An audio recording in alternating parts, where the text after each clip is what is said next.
गर्मियों की लंबी छुट्टियों के बाद जब स्कूल खुले तो सारे बच्चे बड़े उत्साह के साथ स्कूल पहुंचे। छुट्टियों के बाद स्कूल का पहला ही दिन था कि हिंदी की अध्यापिका ने सारे बच्चों से छुट्टियों के अपने अनुभव साझा करने को कहा।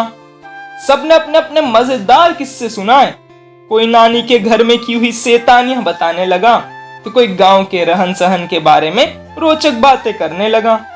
सबके पास एक से बढ़कर एक मजेदार किस्से थे, पर इस सब के बीच अक्षित बड़ी ही तन्मयता से किताब में डूबा हुआ था। तभी हिंदी की टीचर अक्षित से बोली, क्या बात है अक्षित, तू अपना कोई अनुभव हमें नहीं बता रहे और इस किताब में ऐसा क्या खास है जो तुम इसे इतने मजे से पढ़ रहे हो। अक्षित बोला, मैम इसमें खजाना है।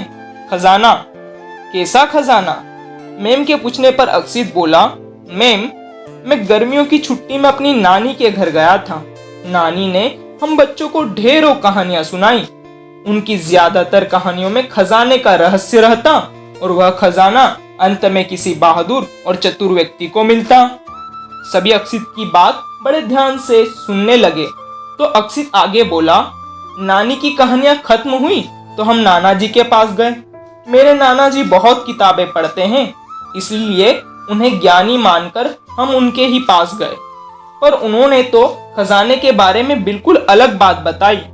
अक्षित की इस बात पर पूरी क्लास के बच्चे एक साथ बोले, क्या बात बताई?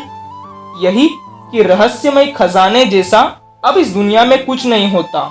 हाँ, पहले के जमाने में लोग अपनी कीमती चीजें, सोना, चांदी, जेवर आदि को छिपा कर रखते थे, लेकिन अब ऐसा नहीं होता। और वैसे भी मेरे नाना जी कहते हैं कि सोना, चांदी, जेवर यह सब असली खजाना नहीं होते। फिर क्या होता है असली खजाना? इस बार टीचर के सीधे सवाल का सीधा उत्तर अक्षित ने बड़े गर्व से दिया। किताबें जीवन का असली खजाना है। इन्हीं में है ज्ञान का खजाना जो हमसे कोई नहीं छीन सकता और न ही इस संपत्ति को कहीं छिपाने की जरूरत पड़ती है। तो फिर हुआ ना किताबों में दुनिया का सबसे बड़ा और असली खजाना। अक्षित की बात सुनकर मैम ने उसकी पीठ थपथपाते हुए कहा, शाबाश अक्षित, किताबों के साथ तुम्हारे नाना जी की बातों का खजाना भी बहुत बड़ा है। यह कहानी आपको कैसी लगी कमेंट बॉक्स में जरूर बताइएगा। धन्यवाद।